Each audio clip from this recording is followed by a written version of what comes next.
Very good morning बच्चों, मैं प्रदीप आपका स्वागत करता हूं न्यू एम्बिशन ट्यूटोरियल की तरफ से आपके अपने चैनल प्रदीप फिजिक्स प्लैनेट में।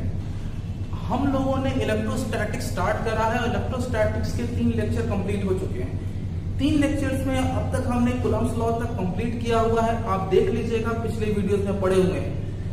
जानकारी अगर आपको अच्छे से चाहिए तो बने रहिए शुरू से अंत तक, ताकि आपको पूरी तरीके से अच्छे इंफॉर्मेशन पहुंच सके। बीच में स्किप करने से आप तक वो चीजें नहीं पहुंच पाएंगी जो चीजें पहुंचनी चाहिए, ताकि आपके नोट्स, आपके डाउट्स पूरी तरीके से क्लियर हो। ठीक है, आज हम बात करने जा रहे हैं इलेक्ट्रोस्टैटिक्स में vector form of Coulomb's law. Vector form of Coulomb's law मतलब हम vector form of Coulomb's law के बारे में बात करेंगे कि अगर हम कूलम्ब्स लॉ को वेक्टर फॉर्म में रिप्रेजेंट करेंगे तो क्या होगा। उससे पहले मैं आपको एक बात बता दूं कि when we have to talk about A B, मतलब अगर हम ए बी कोई लेंथ की बात करते हैं और ए बी कोई डिस्टेंस है, तो ए बी डिस्टेंस को आप कैसे लिखोगे ओरिजिन के रिस्पेक्ट में। तो मैं आपको बता दूं ए बी को हम लोग लिखते हैं ओ बी माइनस ए। आपके पोजीशन वेक्टर के बारे में कुछ अंदाजा होगा। उसको हम दिमाग में रखेंगे, मुझे अभी उसकी जरूरत पड़ने वाली है। वेक्टर फॉर्म के बारे में बात करते हैं। नाउ लेट्स सपोज दैट हमारे पास कोई प्लेन है। ये plane actually x axis y axis, ठीक है, एक्सिस वाई एक्सिस से बना हुआ है। Suppose that there are 2 point charges Q1 and Q2। यहाँ पे 2 पॉइंट चार्जेस हैं, Q1 है और दूसरा है Q2। Q1 और Q2 दोनों आपके ओरिजिन के रिस्पेक्ट में इनकी पोजीशन वेक्टर पर R1 और R2 पर है।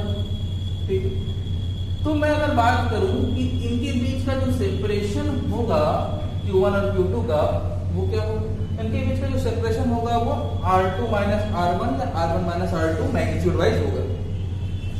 लेकिन अगर मैं बात करूं पहले चार्ज की, मतलब फर्स्ट चार्ज की, तो इसकी पोजीशन वेक्टर इसके रिस्पेक्ट में निकालेगा। जब मैं बात करूं इसकी पोजीशन वेक्टर की, तो इसका आप इसके रिस्पेक्ट में निकालेंगे। ठीक है, that means when we talk about the first, मतलब कि पहले वाले के बारे में मैं बात करूं, पहले वाले मतलब इस वाले की पोजीशन वेक्टर के बारे में बात करूं, तो इसे आप रिप्रेजेंट करेंगे R12 और इसका पोजीशन आप लिखोगे vector of R2 minus vector of R1। ठीक है, ये इसका पोजीशन वेक्टर हो गया।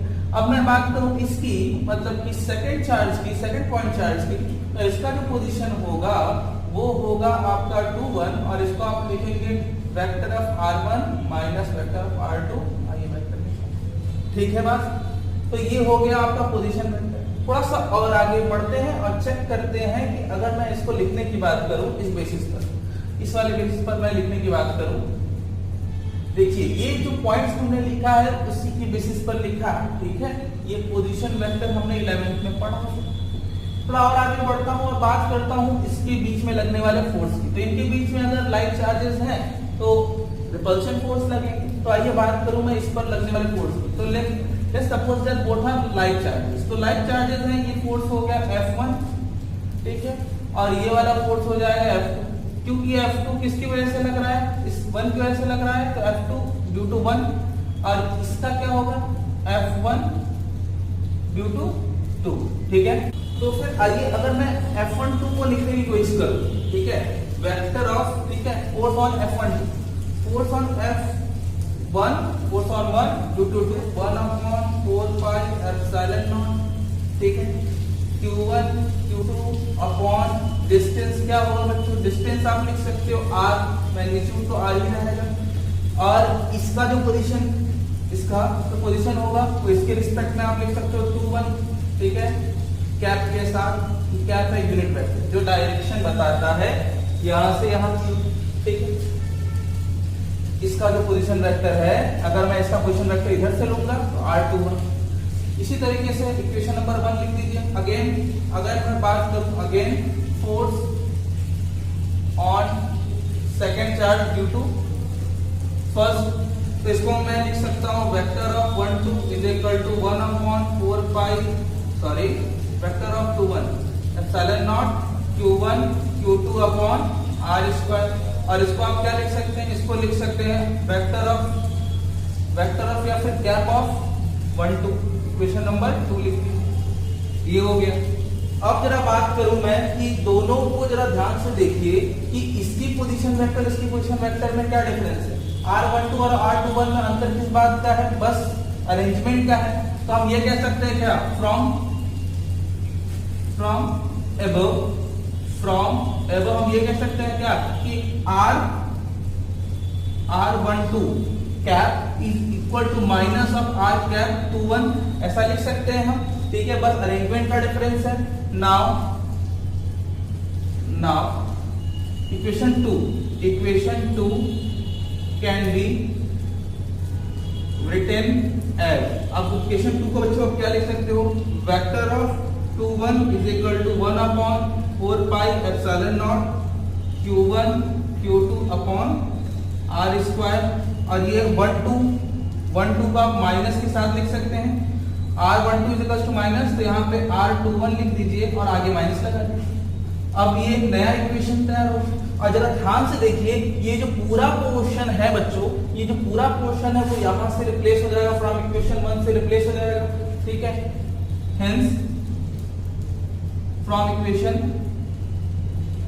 1, तो फ्रॉम इक्वेशन 1 की मैं बात करूं तो from equation 1 vector of 21 is equal to, minus को रहने दीजिएगा, और ये पूरा इक्वेशन F21 को रिप्रेजेंट कर रहा है, सॉरी इक्वेशन 1 2 को रिप्रेजेंट कर रहा है।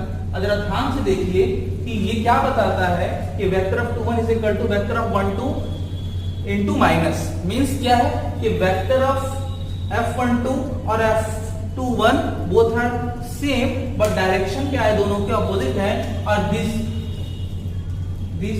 satisfied the Newton's थर्ड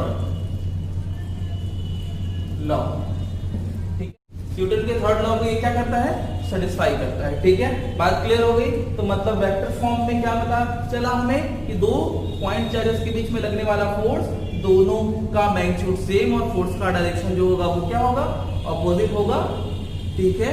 चलिए, तो अब हम बात करने वाले हैं इसकी मेन इंपॉर्टेंट लिमिटेशन, ठीक है। ये किस लिमिटेशंस में होल्ड करता है, ठीक है।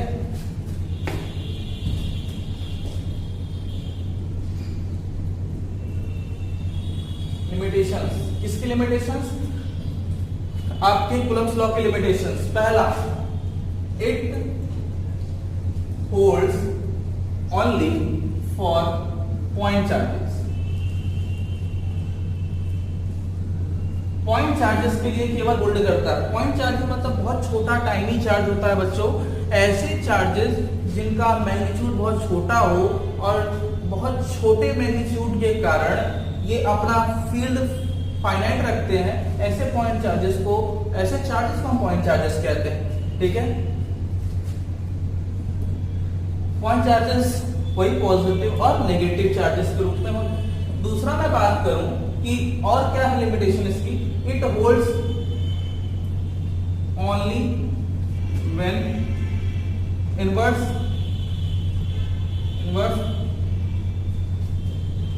स्क्वायर लॉ होल्ड्स, मतलब जब तक इनवर्स स्क्वायर लॉ होल्ड करेगा तभी तक ये कूलम्ब्स लॉ भी होल्ड करेगा, अदरवाइज ये फेल हो जाएगा। ये दो इसके इंपॉर्टेंस हैं, बात क्लियर कर लीजिएगा। अब हम बात करेंगे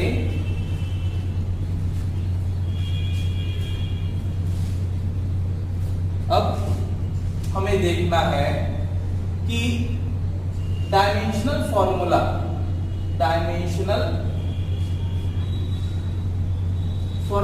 of permittivity of free space, permittivity of free space का डायमेंशनल फॉर्मूला क्या होता है, ठीक है। तो आपको शायद लर्न हो कि हम लोगों ने फॉर्मूला पढ़ा था वो कूलम्ब्स फोर्स था या कूलम्ब्स लॉ था। कूलम्ब्स लॉ में हमने क्या देखा था कूलम्ब्स लॉ में हमने फॉर्मूला देखा था F is equal to 1/4 pi epsilon naught Q1 Q2 upon R square. यही है परमिटिविटी ऑफ फ्री स्पेस। यहाँ से मैं बात करूँ एप्सिलॉन नॉट की, तो epsilon naught is equal to हो जाएगा Q1 Q2 upon F R square. ठीक है, 4 पाई हमने नहीं मेंशन किया क्योंकि वो डायमेंशन लेस है। इसका बच्चों क्या होगा, कूलम्ब इनटू कूलम्ब अपॉन इसका न्यूटन और इसका मीटर स्क्वायर। रिप्रेजेंट करिए बच्चे इसको, कूलम्ब का क्या लिखेंगे आप 80, ठीक है, और फिर इसका भी क्या लिखिएगा 80 और नीचे लिखिएगा न्यूटन का क्या लिखिएगा mn2 t-2, ठीक है, mn(t-2) और साथ में लिखिएगा L2। सॉल्व करिए बच्चों इसको, तो एप्सिलॉन नॉट का जो डायमेंशन होगा वो क्या हो जाएगा m-1 L और L3 हो जाएगा और t-2 और t4 हो जाएगा A2 हो जाएगा। ठीक है, तो ये हो गया डायमेंशनल फॉर्मूला किसका, एप्सिलॉन नॉट का। ठीक है ना, बात क्लियर हो गई। चलिए अब मैं बात करूं रिलेटिव परमिटिविटी। रिलेटिव परमिटिविटी क्या होती है, तो रिलेटिव परमिटिविटी, देखो बच्चों, अगर आपने रिलेटिव डेंसिटी का नाम सुना होगा तो आपको रिलेटिव परमिटिविटी बात समझ में आएगी। ठीक है, relative permittivity is what, this is just a ratio, this is just a ratio of permittivity of medium with respect to permittivity of free space. This is the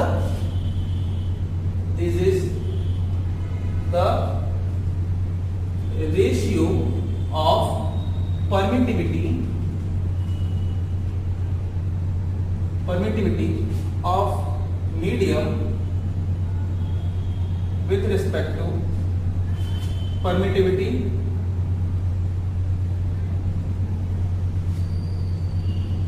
of free space. ठीक है, मतलब क्या है, मतलब epsilon R से इसको represent करेंगे, epsilon upon epsilon naught is shown as. तो आप देख लीजिएगा यहाँ पे क्या है, permittivity of medium upon permittivity of free space is equal to relative permittivity. ठीक है, तो यहां से आपकी रिलेटिव परमिटिविटी क्लियर हो गई। तो रिलेटिव परमिटिविटी की वैल्यू जब भी होगी आपकी वो कैसी होगी, तो रिलेटिव परमिटिविटी की वैल्यू जब भी होगी आपकी वो ये वाली वैल्यू अधिक होती है, ये वैल्यू कम होती है, और ये वैल्यू अधिक और ये वैल्यू कम, मतलब जब भी वैल्यू आएगी आपसे 1 से बड़ी आएगी। ठीक है, इट मस्ट बी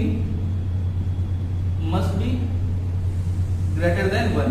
ठीक है, या फिर आप इसको के से भी रिप्रेजेंट कर सकते हो। ठीक है, हम लोग लास्ट टाइम पढ़ चुके थे।